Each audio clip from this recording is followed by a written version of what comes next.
Shalom, selamat pagi untuk kita semua.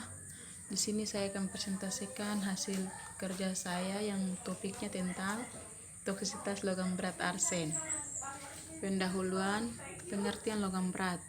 Logam berat adalah unsur logam yang mempunyai massa jenis lebih besar dari 5 gram per cm kubik. Contohnya CD, Hg, Pb, Sn, dan Ni. Pengertian logam berat arsen. Arsen merupakan logam berat dengan valensi 3 atau 5 dan berwarna metal. Arsen adalah salah satu logam toksik yang sering diklasifikasikan sebagai logam tapi lebih bersifat non-logam.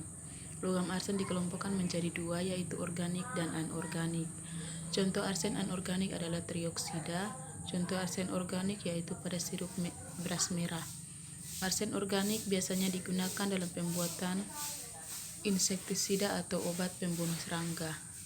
Arsen anorganik biasa digunakan di industri tekstil atau pertambangan yang bisa ditemukan dalam bentuk gas dan sangat beracun jika dihirup.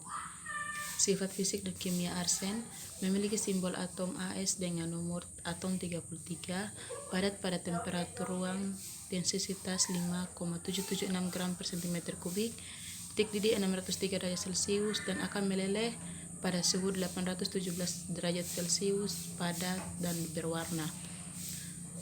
Sumber logam berat arsen adalah yang pertama dari kegiatan manusia seperti pembakaran batu bara dan pelelehan logam, industri pestisida, industri pertambangan, dan limbah rumah tangga. Yang kedua secara alami seperti debu vulkanik dari gunung berapi, pelapukan, batuan, dan mineral-mineral yang mengandung arsen yang kemudian masuk ke dalam air tanah. Ketiga, karena kegiatan pertanian seperti penggunaan pupuk atau pestisida. Transport logam berat arsen. Logam berat arsen bisa terdistribusi di lingkungan karena beberapa hal berikut ini: terbawa angin atau udara, air, dan terbentuk secara alami dari perut bumi. Ketika dilakukan pembakaran batu bara, uap atau asap yang keluar bisa mencemari udara dan bisa juga dihirup oleh manusia.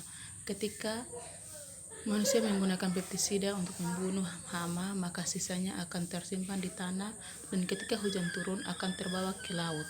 Atau bisa saja sisa pestisida akan terdapat di tanaman. Arsen dalam air tanah bersifat alami dan bisa dilepaskan ke dalam air tanah seperti sumur, danau, dan lain-lain karena tidak ada oksigen pada lapisan di bawah permukaan tanah.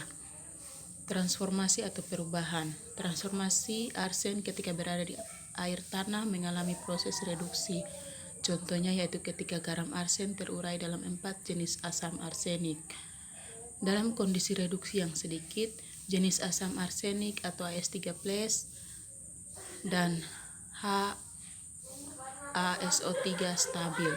Asam arsenat atau As5+ adalah bentuk anorganik yang paling tidak beracun, sedangkan jenis asam arsenik atau arsena As3+ lebih beracun daripada asam arsenik. Farmakokinetika. Farmakokinetika dari arsen adalah senyawa arsen dapat masuk ke dalam tubuh melalui 3 cara, yaitu peroral, inhalasi, dan absorpsi melalui kulit atau mukosa membran. Racun arsen yang masuk ke dalam saluran cerna akan diserap secara sempurna di dalam usus dan masuk ke aliran darah dan disebar ke seluruh organ tubuh. Di dalam darah, arsen yang masuk akan mengikat globin dalam darah dalam waktu 24 jam. Setelah dikonsumsi, gejala arsen bisa akut dan juga kronis.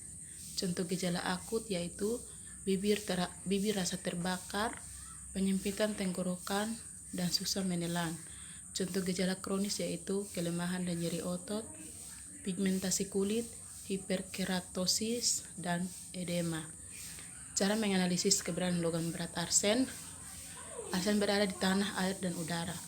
Logam arsen berada di air sebesar 0,003 mg per liter. Hal ini dapat dianalisis menggunakan metode deskriptif analitik berbasis laboratorium. Logam arsen berada di tanah sebesar 0,01 sampai 5 mg per kilogram. Hal ini dapat dianalisis menggunakan spektrofotometri biasa dan SSA. Logam arsen berada di udara sebesar 35% dalam bentuk anorganik, sisanya organik. Hal ini dapat dianalisis menggunakan metode deskriptif analitik. Sekian dan terima kasih.